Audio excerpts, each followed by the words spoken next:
Huh?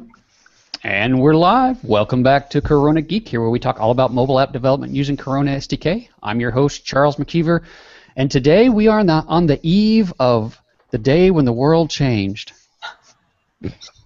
Specifically, tomorrow Apple is announcing all of their everything. Congress, I bet you will buy it.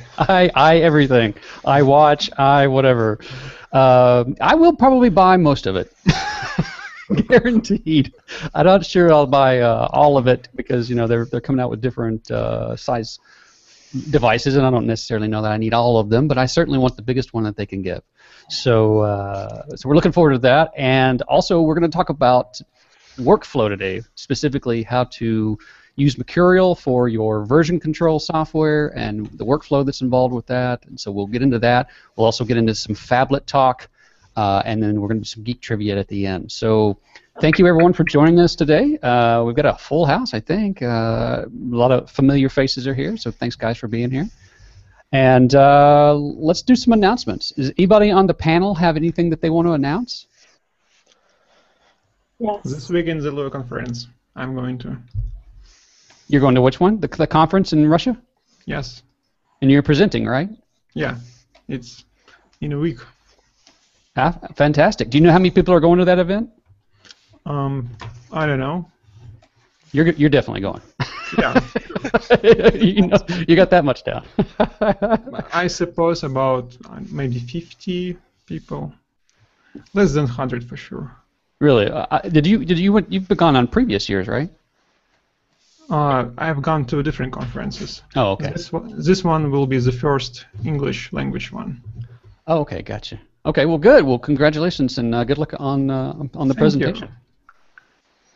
Anybody else? Congrats, man. Yes. Jennifer? Yeah. So I've released a series of 5 apps on iOS, Kindle, and Android, and they are the Snappy Squirrel apps.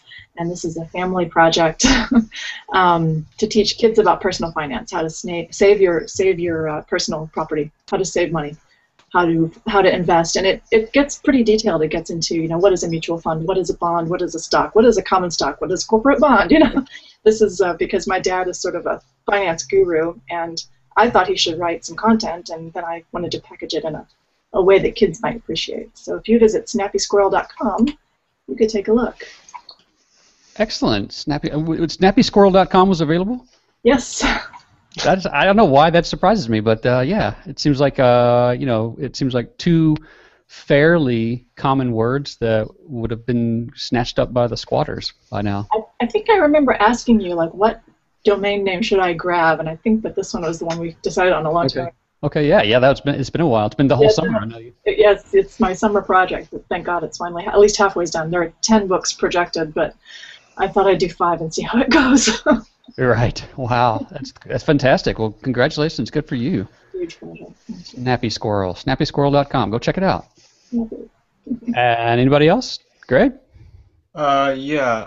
If you bought the paperback version from Amazon of my book, Maddie Bear's Birthday, I used Kindle's new tool they just introduced for children's book and made a Kindle version, and I have it so any past or present customers will get the Kindle version for free if you already have the paperback. Oh, excellent. And what do they need to do that? Here's the link. I think you just go to the site, and then if you already are a customer, you should be able to get a link to download it for free onto your Kindle device or app, like the Kindle app for iPad. Okay. Yeah, we'll definitely include a link to that in the show notes then. So yeah, you guys go check that out. I know I ordered the paperback version from Greg, and it's high quality stuff, and it would be cool to have the digital version of that. So let me ask you, was the tool from Amazon hard to use or different, or any notable aspects of it? It's really, if you have your artwork just in a PDF file, just upload the PDF in the tool. And then if the text is already on there, it's done. If you need to add the text, you can just use the text tool like in Microsoft Word or Photoshop and just type it on and just hit publish, and that's it. Huh. Was it easier than when you previously did the Did you do anything with when you published the book to get the print version? Was it That was just a PDF as well. I just exported all my artwork as a PDF, and then you had to design a special cover because it has with the binding and everything. But yeah, since I already had the PDF from the print, I just uploaded that into the new app they have for software and just converted it instantly. And then you just have your pricing, regions, and then I just checked the box that said if you already are a customer or will buy it in the future, you can get it for free. See, I'm loving this following your progress on this whole project because, it starts out with you started out with an app, right? You started out with the app or the book. Which one was first? The book was the very first thing. Okay. And so then the app, and then the game, and then the Kindle Fire game, and now the Kindle app, and then the comic strip, which will be a book momentarily. Yeah, but these are all, to me, it's all part of the same franchise. It's all part of the same intellectual property. You're repurposing it in different formats, but I mean, you're really reaching out there and getting full exposure on this. I just love the story. I think it's a fantastic example of how to utilize a brand and market and all that kind of stuff. So kudos to you for that, definitely. Thanks. Anybody else got anything they want to announce? Yeah, I got a quick announcement. Sweet. One of my side projects I've been working on in between Coronium is going to go into alpha today or tomorrow, and it's basically a real-time game server for it's Lua based, and it's for Corona SDK. There's a client for it, and it's going to be built on top. It's built on top of Levitt.io, which is kind of a project that one of the early contributors to Node.js built, and it's Lua basically trying to do Node.js with Lua. So I've been working on JavaScript code in Lua. It's actually it's not JavaScript code. It's Lua running on the same type of engine that Node runs on, the same event engine. But it's all, if you go to Levitt.io, he explains it a little bit more. But it's written in the same style as Node.js, so it's very JavaScript-like. So that's the one part that's kind of different about it than like Coronium Cloud, is that it is a little bit different the way that they build the syntax, but it's a real-time TCP server, and it's really fast, and I've been working on it on and off for over this year, and I'm super excited about it. So it should be up and running. I've already got the instances ready, and just finishing up some docs and stuff like that. I am amazed that you have had time to have a side project to Coronium. You've done such a great job with Coronium. If I wasn't inspired by your work, I would probably just crawl up under my desk and in a fetal position and just cry.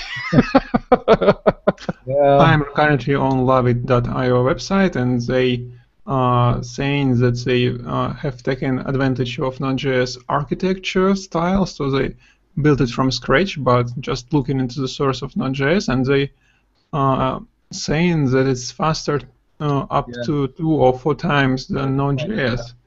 Maybe probably just because of simplicity of the project, not necessarily the language issue, but it's awesome. Yeah, the thing you lose on it, though, of course, is with Node, they have all those packages that people have made, and people haven't made as many packages, obviously, for this project, but from a simple standpoint, it works great, for what I'm trying to pull off with it. So. And this will be called the Coronium Game Server? Yeah, Coronium Game Server. Yeah, it'll be. I've made it as simple as I can, but this one's a little more difficult to simplify than Coronium. But I'll have some videos on that. But yeah, so that's that. And tell us the URL for that again. It's not completely done, but it's coronium.io/gs. Gotcha. Okay, excellent. We'll put a link to that in the show notes, so you guys go check that out and give Chris your feedback. I know he iterates on these things, and once I get the tutorials up, then it'll be a little bit easier to work with it. But yeah. Okay, excellent. Well, let's. Is anybody okay? One last call. Does anybody else on the panel have anything else? Okay. Nope. Okay. So there's one thing that we need to note, and that is that Quickshare, the ownership of Quickshare has changed. So if you guys maybe are new to the conversation and aren't familiar with it, Quickshare, or Quick, was a third-party application, or is a third-party application that uses Corona to build apps if you're using Photoshop. So essentially, you create your storybook or whatever in layers in Photoshop, and then you're able to take that and combine it with Quick and Corona and basically produce an app without having to program. So it's probably a very simplified explanation of it, but Alex Sosa over at Quixer has been doing that since forever, and he had a buyer. Somebody wanted to buy his company, and they're moving it to Japan. And so one of the things that you need to know if you are either interested in that tool or have a license for that tool is that they are going to lock everything down for a period of time until they can get everything translated and get some of the new updates up and running in the new language, and then they're going to publish that out later. So they're going to lock it down right now. So basically, users with a subscription expiring in 2014 need to purchase a new license in September. They're going to, at the end of this month, they're going to stop taking orders. And so if you want to renew, if you plan to publish something this year, or you want to have it before they lock it down, you need to go off and buy it today. So we'll put a link in the show notes, but you can go to Quixer.com and check out the announcement there. They've got it posted as well. But Quixer 3, or rather Quick 3 sales in this month. So act fast if you want to publish something before 2015. Okay, and then one other important piece of news I think we want to share with everybody is that the Facebook plugin, or the Facebook functionality for Corona, is actually moving into a plugin, and that's going to be for iOS and Android.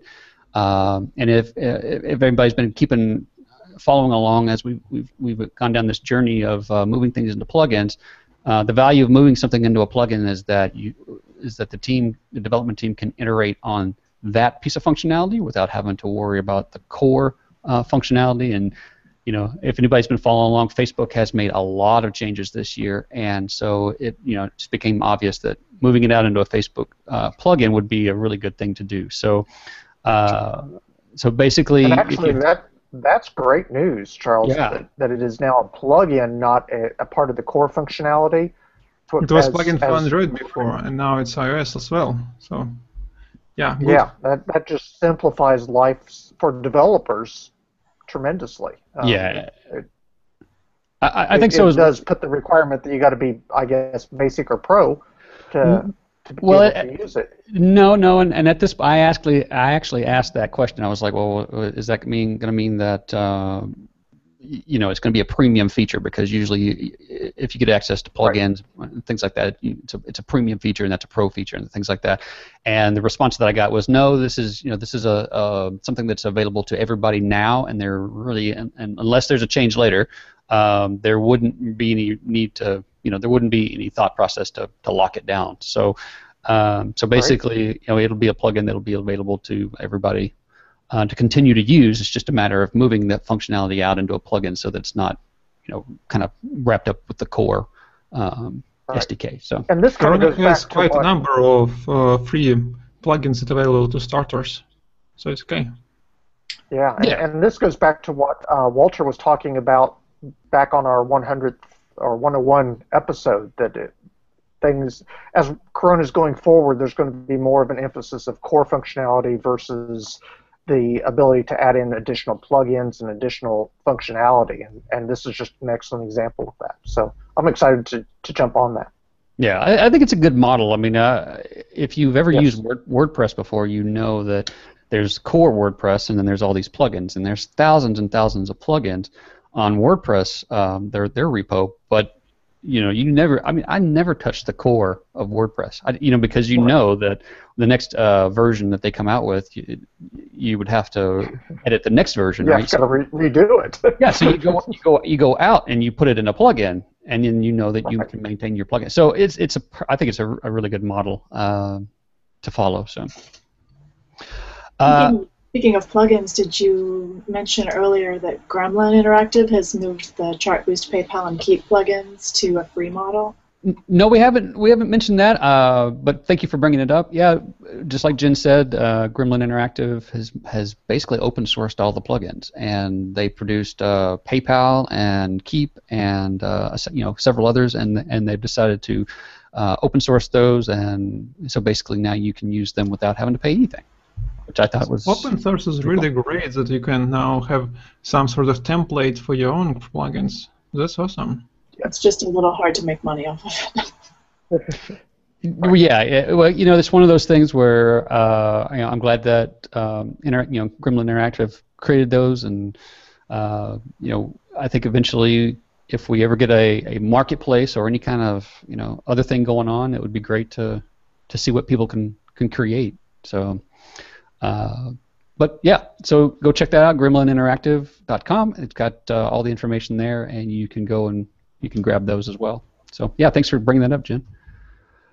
Okay, so I think we need to get on into today's topic, and that's really workflow in Mercurial. So if you guys haven't had a chance, go back, after this show is over, and watch part 1 of Corona Geek 105, where Chris Byerly, developer of Coronium and Coronium GS and a whole bunch of other things, talked about using Mercurial for version control and how that can help you help you recover from changes in your code that may not be favorable to you. So that was a great discussion there. So we're going to continue that discussion now with workflow. So Chris, what do you have for us?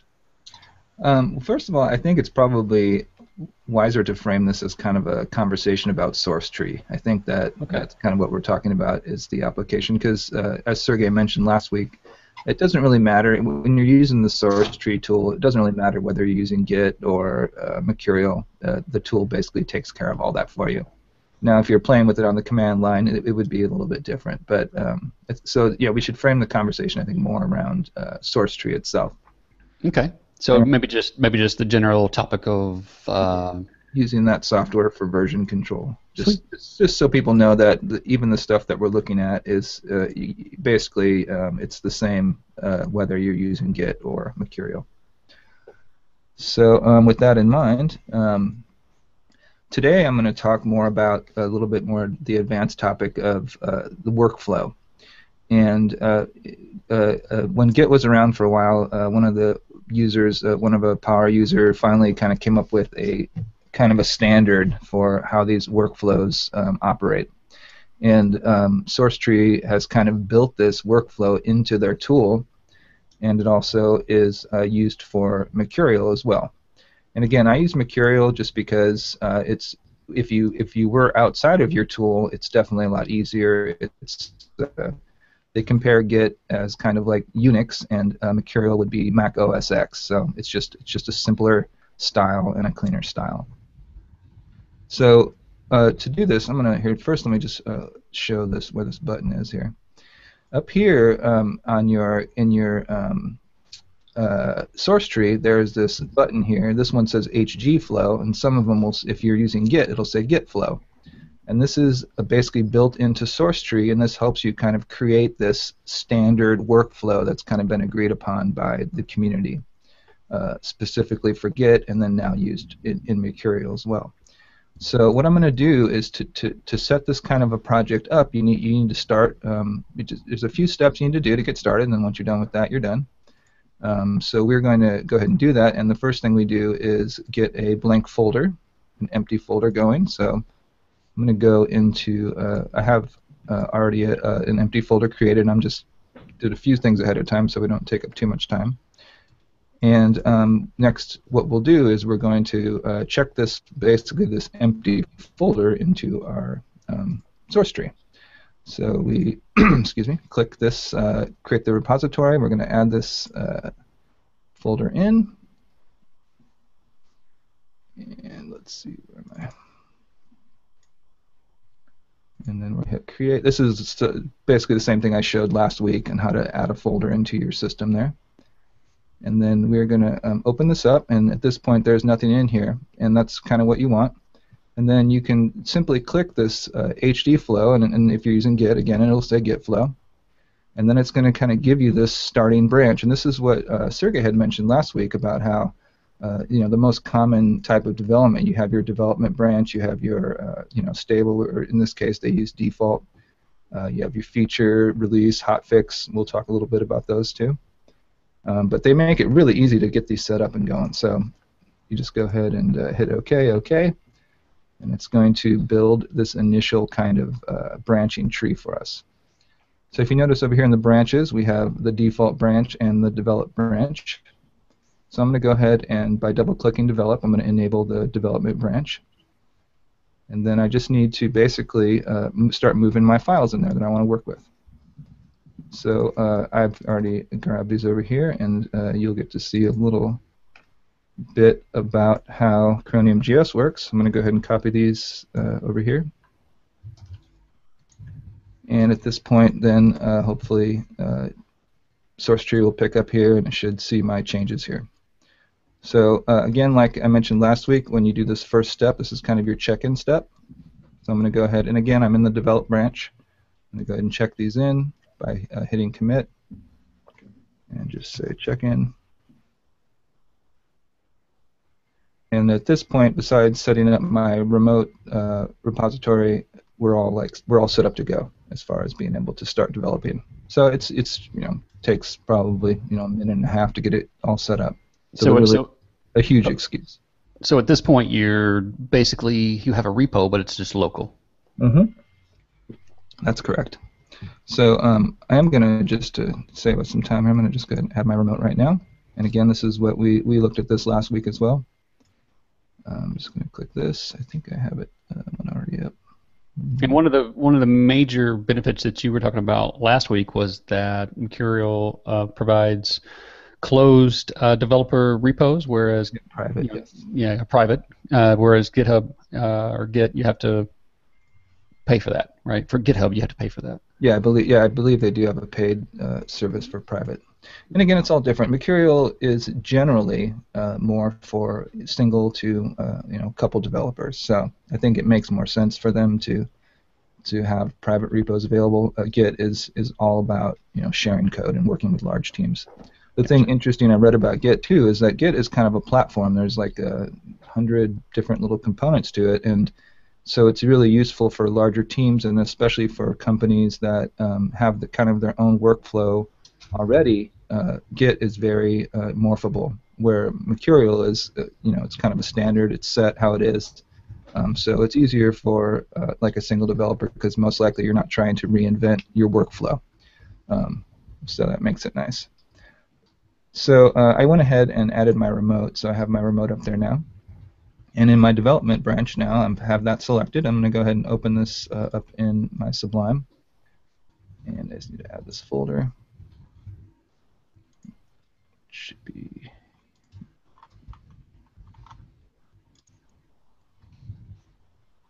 And so now I have this little project in here. And so the first thing we'll do is open up. This is basically for Coronium GS, there's two files you work with, a server file and a client file, and it's just the main Lua. It's kind of similar to what you would do with any kind of Lua Corona project. So what I'm going to do is I'm just going to drop something in here. I already have some pre-made stuff here, so we don't have to play around too much. I'm going to just drop in a little UI here. Let me just get my folder back. Where am I? Okay. So go ahead. Chris, so just want to make sure I'm clear. So you set up your local folder structure, which is ultimately represents your local repo, and then a little while ago you logged into the remote, and I didn't commit to my remote yet. I just linked it up. Linked it up. Okay. So at this point, do we have something on the remote end of things? I mean, has it created that folder structure for us or anything, or you have to push it first to do that? You're just your local client knows that you have an account someplace. Yeah. Okay. I figure, I'd rather just add a few things in first before we push up. Yeah, I just want to make sure that it's clear to people that when you're these things actually occur. So. Exactly. Yeah. It's one of those things where it takes a number of times to kind of go through the exercise. But the good news is it doesn't change every time you do it. So once you've learned it once, you pretty much got it. So I'm just adding this. I just have a simple UI piece here that I'm just bringing in as a module. I'm using Ed's push button class, which he is missing today as well. Must be golf day again. And I'm just going to bring this in to, let's see. And on this side, so I have an instance of Coronium just running, so I'm just going to go ahead and run this project. And all I've done now is just I'm bringing in a little UI so we can play with some stuff here. So in the UI, it's just got a field, and here's my button here. I'm now connected to the server, and I've set it as a one-player game. So now I'm just getting some pings back that I'm echoing out. So once I have this here, I'm going to consider this something that I want to commit to my project. So this is my UI. So I'm going to go ahead and commit that. And I think this is the same thing that we've saw last time. And this time I am pushing it to the server.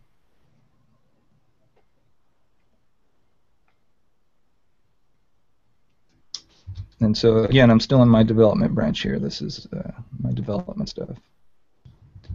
And once I have that done, let's say that now I'm ready to push out a release, making sure I'm on my development branch, and then I hit this HG flow button again, and this button is contextual, kind of, it can figure out where you are and what's going on.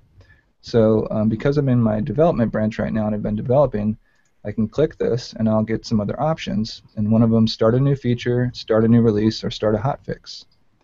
Well, in my case, I'm going to go ahead and actually, just for an example, we'll start a new feature. So let's say I decide, hey, I'm happy with where I am here, but I want to add a whole different piece without breaking what I'm doing right now. And so I can start a new feature. This is just a way of kind of giving it a little tag as well. And we'll just put, we're going to display our latency. So I'm just going to put display, not very creative. So once we do that, then you'll see that it will automatically create this new feature for us over here. Now you can see it's highlighted. So now I'm working in this feature. And if I go back over now to my code and I can play around, again, I have that text field there. So I'm going to go ahead. One of the events that you get back on the Coronium GS server is a client ping. This allows you to you can do whatever you want with that timestamp. So if you want to play with your latency or whatever that is, you can do that there. So I'm going to go ahead and in this code here, I have a little piece I'm just going to pull out so we don't have to type it. And all this is doing is this is just going to take that timestamp that I'm getting back from the server, and it just does a little math for the round trip time, and then it's going to print it out in a field. So we'll go ahead and start that again.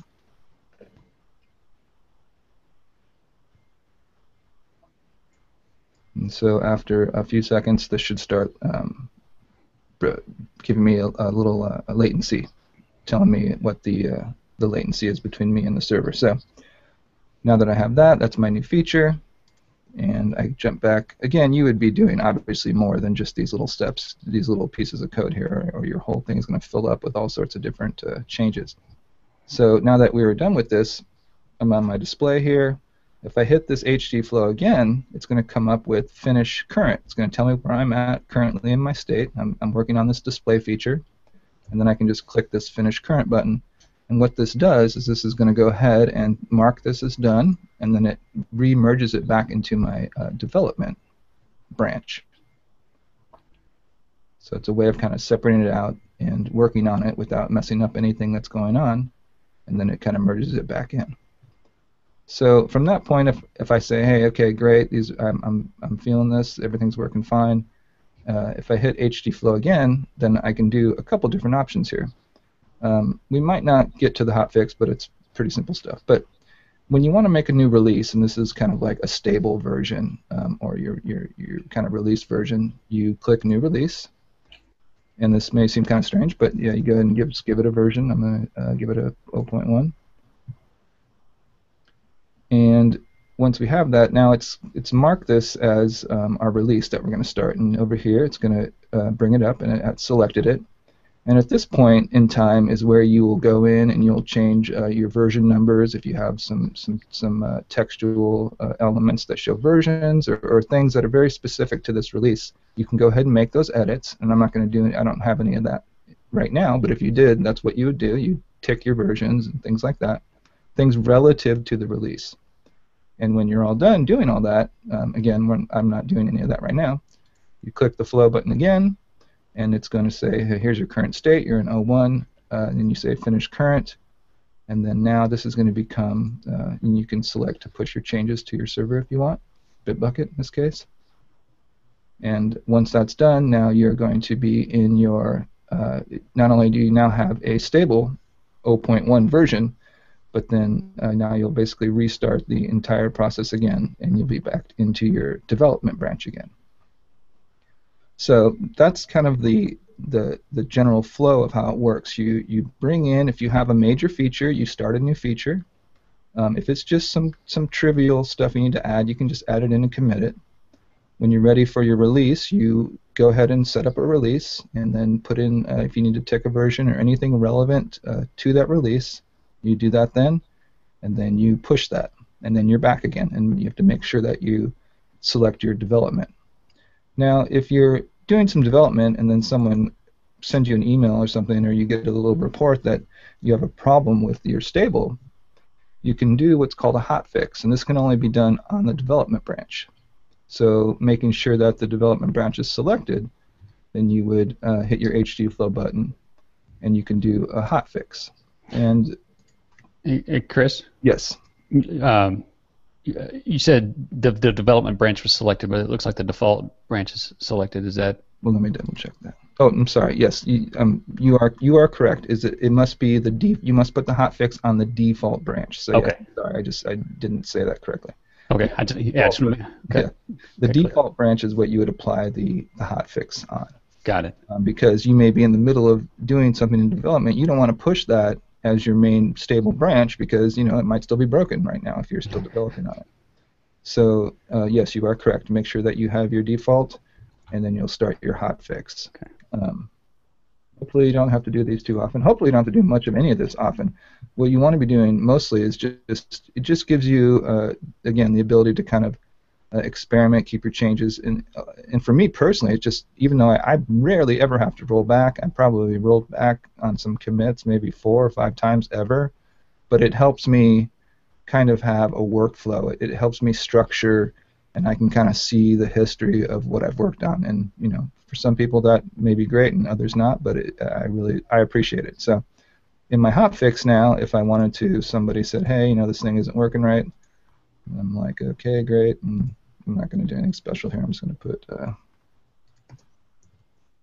change some text here, and I can save that up, and then hopefully it'll get picked up here. And it got picked up. This is my change here. I just added this little text here. The red line shows you what it used to be, and the green line will show you your most recent change in this file. So once I'm done with that, again, it's all contextual. I'm making sure that I'm still in my hotfix. I go to my flow button, and it's going to say, okay, current state's this hotfix, and I say I'm done with that. Now, when you finish a hotfix, what it does is it pushes it to your stable branch, but it also pushes it to your, merges it into your development branch, because since you've made that fix, you're going to most likely want that fix in your development branch as well. So it goes ahead, and that's kind of what that does. It'll take care of both of those for you. So our stable has been fixed, and that fix has been merged into our development, and we can continue on developing and move on from there.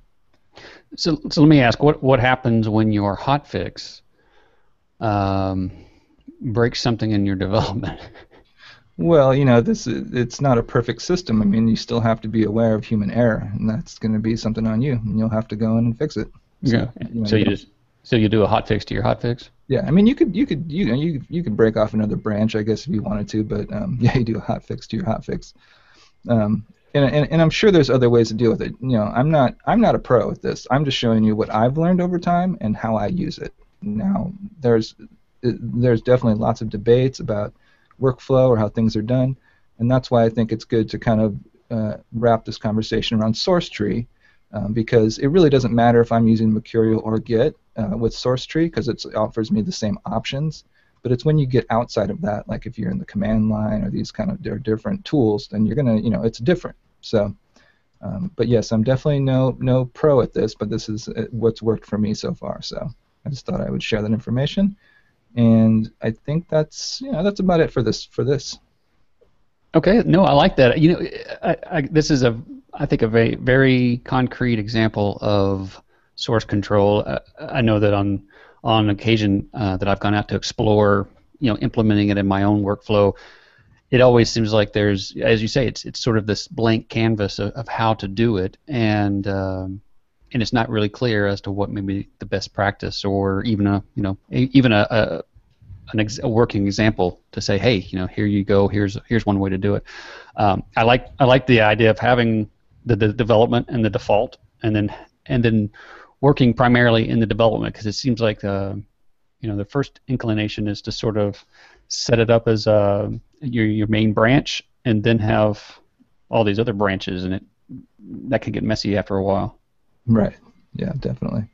Does anybody have any questions for Chris? Anything they want to throw in? I know I saw in the chat that Alan Free says that he says, I wanted to mention from the last episode that although images and other binary data cannot always be diffed for changes, it's a great idea to include images in the repository. Yeah, absolutely. Absolutely. Yeah, I think I briefly mentioned that it's you can't really do diffs on them, but it's definitely worthwhile to add them in. Of course, if you have a bajillion images, your polls are going to be kind of slow, but yeah. You can definitely do that.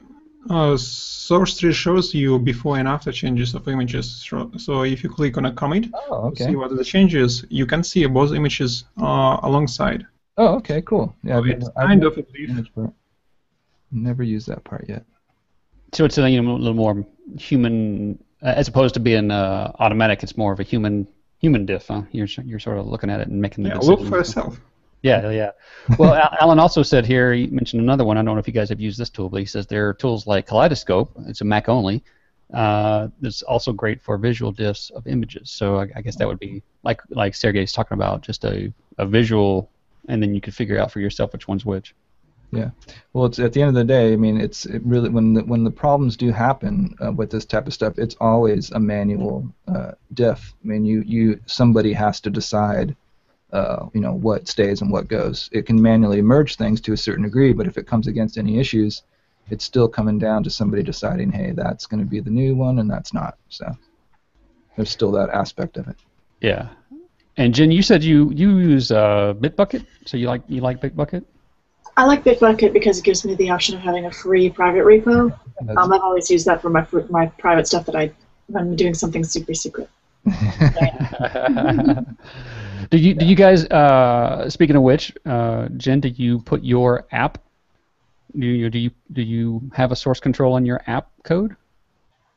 I actually have a little bit different process for some of my earlier stuff. I keep everything in Dropbox, which has a little history, and you can at least see any screw-ups. I have some. It's a little bit scattered. My old stuff is kind of there. I have some newer stuff in GitHub, and then I'm moving everything into Bitbucket now. Gotcha. Bitbucket's awesome.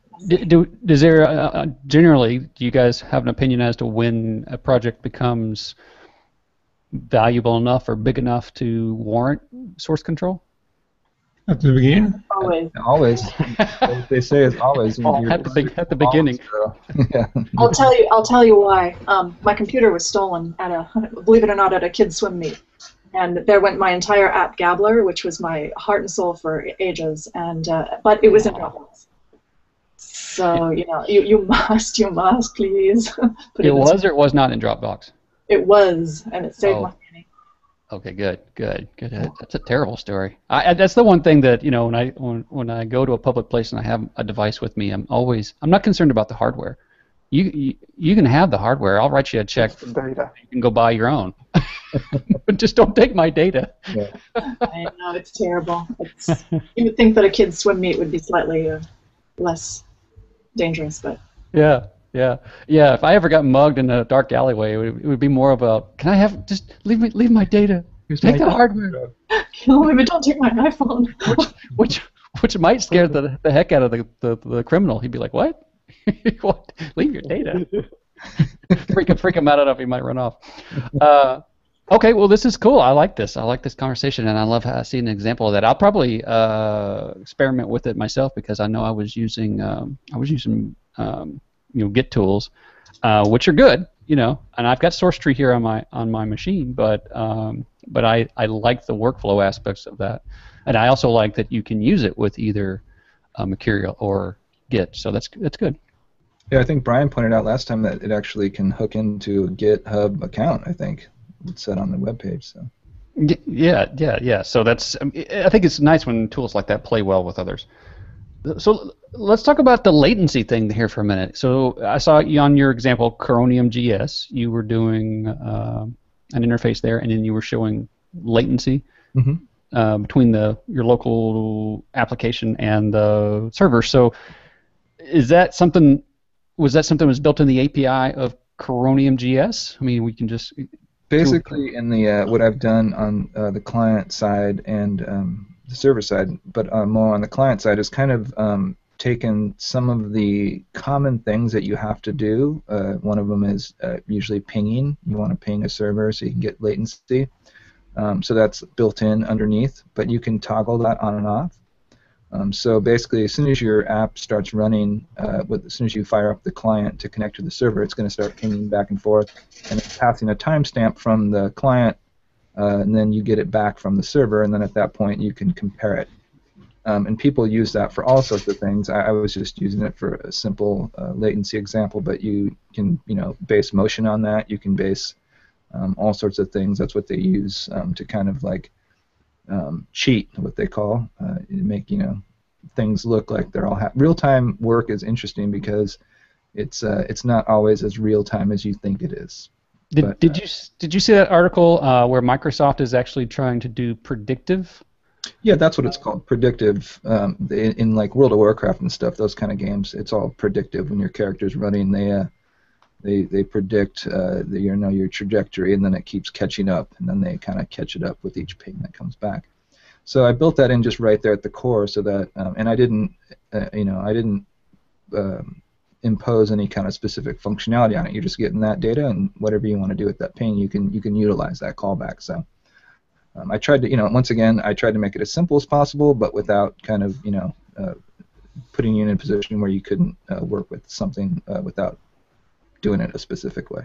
Gotcha. So, just for clarity, for anybody who's interested in Coronium GS and Coronium Coronium Cloud, do they work separately from each other? And yeah, they're two completely separate platforms. The Coronium Cloud is based on the OpenResty platform, and it's more of a web app server. So it's not necessarily real time. It's a request reply situation.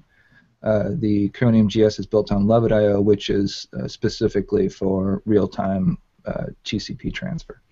Okay, and so with that, if you wanted to use both of them, let me ask this: would there be a situation where you would use both of them? And if so, would you just then spin up two boxes and have them communicate with each other? Is that how that would work? Yeah, if you wanted some type of persistent data like accounts and stuff like that, that you can. I mean, there's a million services, but yeah, Coronium Cloud would be one of those you could use, and then you just kind of bounce them over to the Coronium server at GS, and GS has got just kind of a rudimentary matching system. So, right now, all it does is just you tell it. This game is going to be a one-player game, and then it basically just keeps checking for those connections, and if there's two players, then it connects them up and then fires off your game. So it kind of handles that behind the scenes. It's not a full-blown lobbying system, but that will be built out over time. I think I'll spend some more time on the lobbying. Okay. So then you would maybe do authentication, authorization type thing with Coronium Cloud, and then once they had passed the gate, you could hand them over to Coronium GS. Absolutely. That could be done. And then Coronium GS also it has a kind of a lock key mechanism, so you can put any kind of like special code you want on the Coronium GS server, then you have to pass that with the client, and then that way you can kind of keep unwanted people out of there. So you could use the two systems together if you wanted to, but you could use them both independently as well, so they don't require each other. Yeah, the thing about Coronium GS, it's a little bit, it's a little less intrusive as Coronium, where Coronium Cloud you kind of have to have it on just a straight server. You can't have anything else running on there because it's a full stack. And Coronium GS, you could actually throw it on a server with other stuff. So, and obviously your performance might not be great, but you can definitely throw that on an Ubuntu box and you're good to go. Interesting. Well, very cool. Do you have a? I'm asking ahead of time. Maybe. Are you going to have a package of sorts where someone can go to Amazon and spin up an instance of it, or what are you? Yeah, the instances are running right now. They're ready on Amazon. I've got all the installers for the Ubuntu stuff. I just need to do a little finalization on some of that stuff for the website, and then most importantly, I need to bust out a couple videos just so I can kind of show the workflow. So I'm hoping to get that done today, and then have the launch tomorrow for alpha. Excellent. Well, we'll get cracking. What are you waiting for? That's exciting. I like that kind of stuff. It's, as Ed says, more stuff to play with. Yeah, absolutely. Never ends. Yeah, exactly. Yeah, he's gonna. I know he's gonna watch this episode. He's gonna be like, "Oh man, come on." All right. Well, this I'm excited about. I'm ready to make some real-time games. Yeah, I think that kind of. Again, I just we're like I said, we're at the top of the show. We're in the eve of where Apple's going to announce some great new stuff, and I think that things like Coronium are just fun to play with, and and build out the next generation of services. So let's talk a moment about phablets before we run out of time, because I think this is going to be the conversation that we're going to be having for the next several months, if not years to come. Okay, Charles, first define phablets so that everybody knows we're on the same page here. Well, okay, so the merging of the phone and the tablet, and the phablet is actually depend on whose definition you're talking about. It depends on the size of the device and things like that. But I think we've all seen the 4.7, 5.5, 6-inch phones out there that have you with greater real estate for the phone. It's a device that's connected with a data plan. Not necessarily a strict tablet like an iPad with a data plan on it, but an actual phone that's big enough to do things on, and that we qualified as a phablet. So I really could care less about the phablets.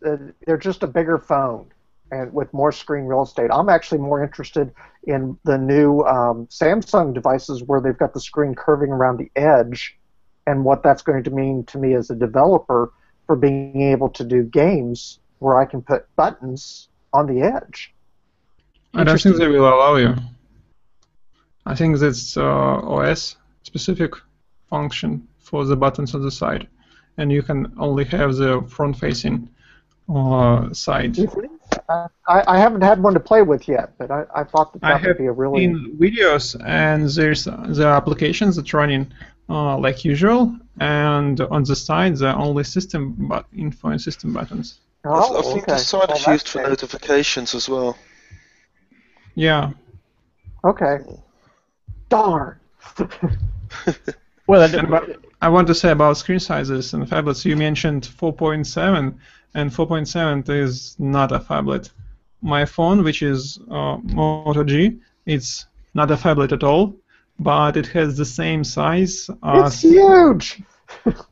It's not. It's maybe on the camera it seems to you huge, but it's not. It's really a small phone. Put it up beside your face so we've got a relative comparison.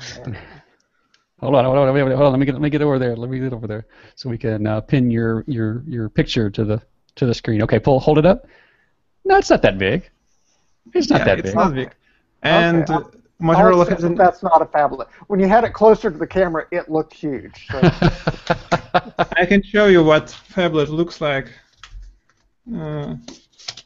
This is 7 inches Android device. This is a phablet. but it doesn't have a phone, so it's just a tablet. Well, see but that's still more of a tablet, though. I mean, it's still really the definition of a tablet. I think. I think it is a tablet. I think. Yeah. Okay. So anyway, basically, if we're defining it as something that has telephone service, any tablet that can add telephone service, cellular tower connection, becomes a phablet. Yeah. I mean, you should consider the size of the borders of the device and the screen.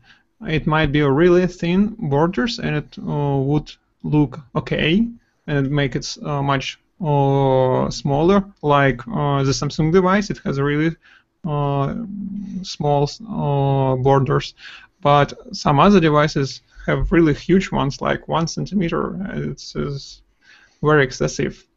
So with small borders, I consider phablets from 5.5 inches screen size, something like that. 6 inches. This is a phablet. Well, I have to agree there, because when I go look at the Note series, Galaxy Note 3 or 4 or whatever the iterations of them, I'm always drawn to that larger screen, not the Galaxy. What was the other one? The phone. Galaxy 5, S5. Yeah, the S5. I mean, that seems to be more of a phone. It's just a larger phone.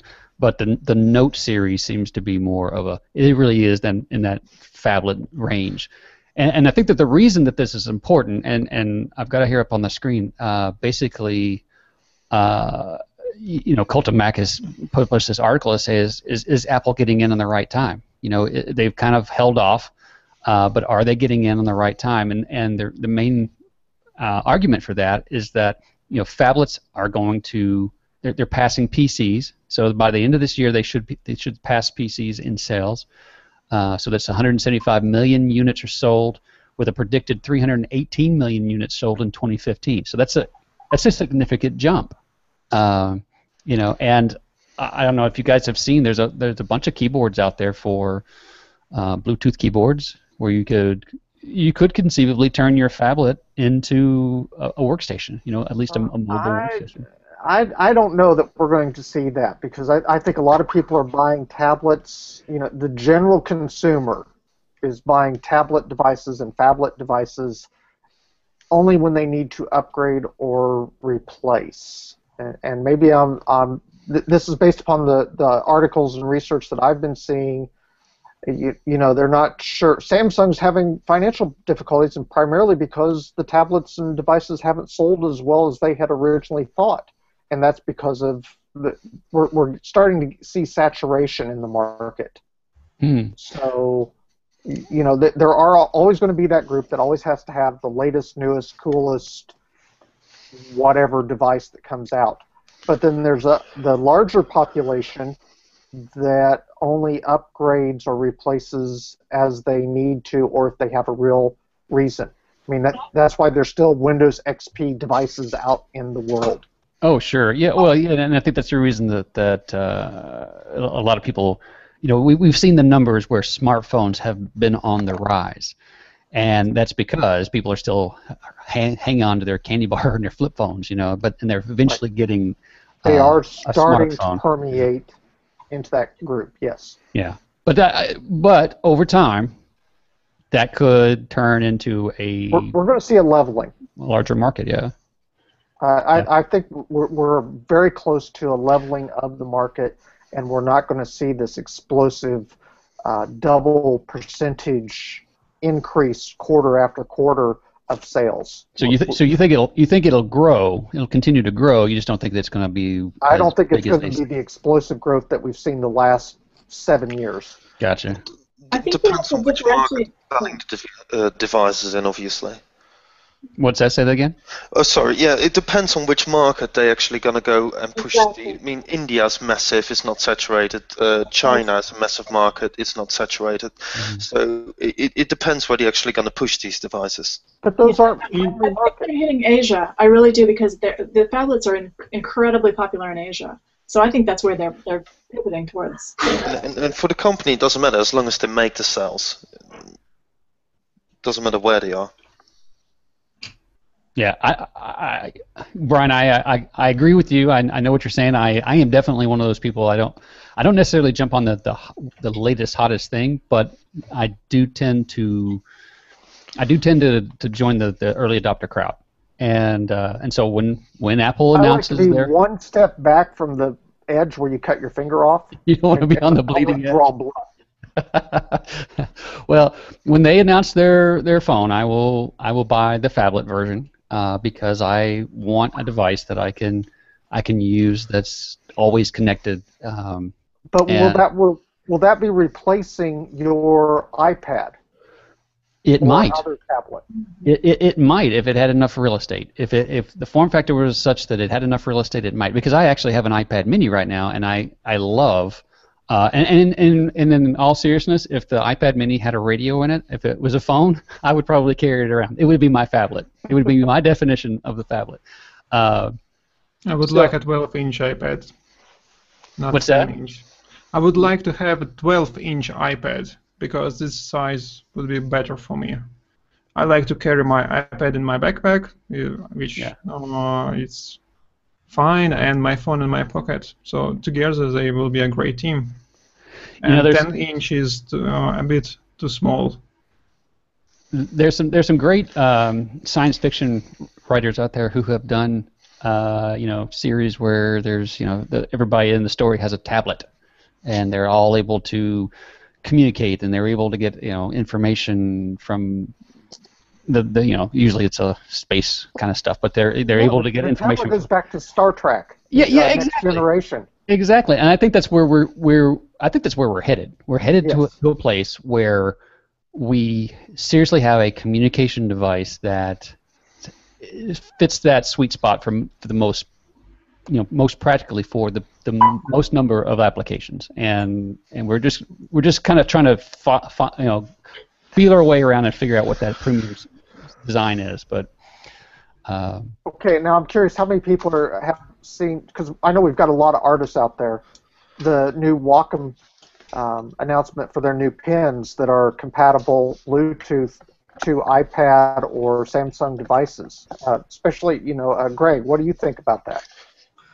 I was talking to Charles about this before the show. If I took a bus to work instead of working from home, I would buy one in a heartbeat, and then I could do all my artwork to and from work on the iPad. Because the one pen actually just looks like Wacom's pen now for their Cintiq tablets, and you can interchange the tips to make it more like so it feels like you're drawing on paper. It'll be like a rougher texture against the glass, and then you'll have the programmable buttons for undo, and it'll be pressure sensitive. So I would easily buy one if I weren't in front of the Cintiq for 10 hours a day.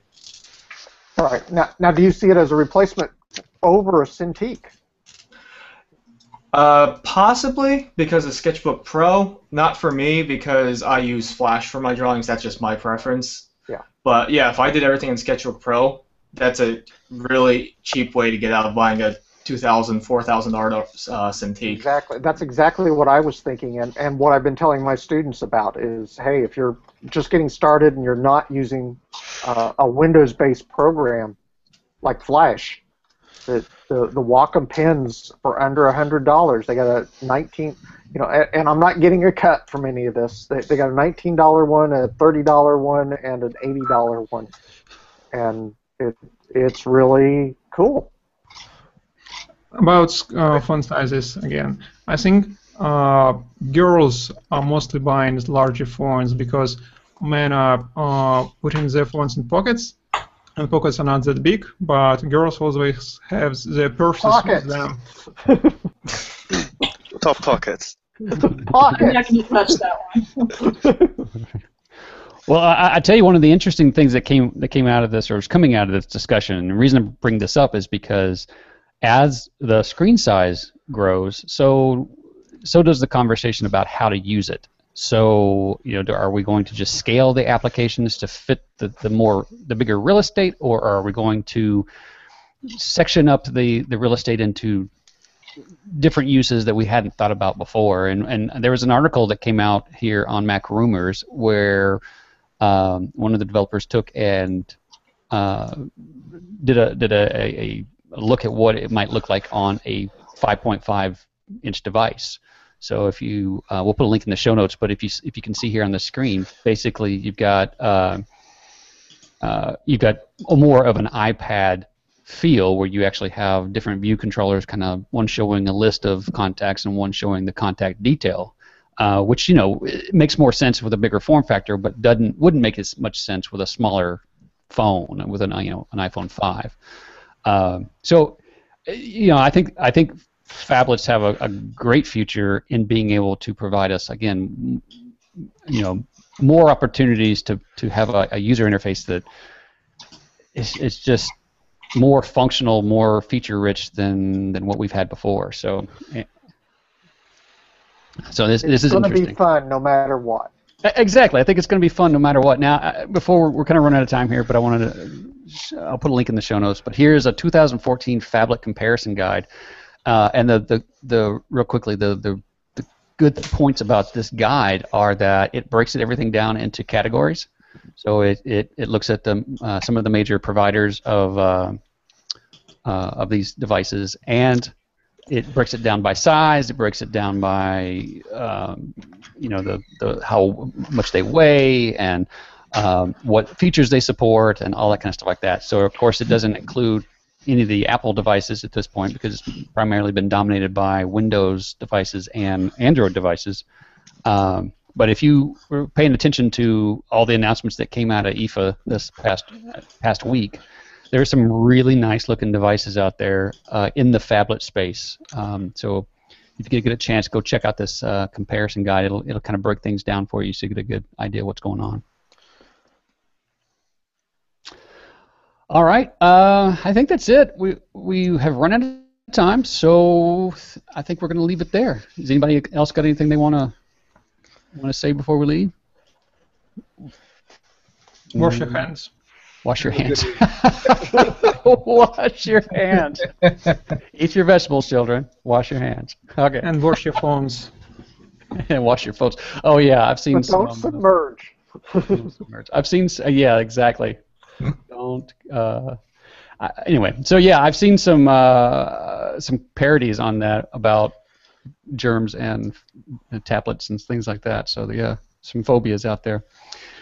All right, guys. Well, thanks for being here. Thanks for joining us. I look forward to whatever comes tomorrow. It's going to be an exciting day, I think, for everybody in general, whether you're on the iPhone or Apple side of the house or the Android side of the house. It's just going to be an interesting time. None of this stuff has ever existed before, and it's all brand new, and where we go from here is completely up to us. So until next week, have a great week, and happy coding.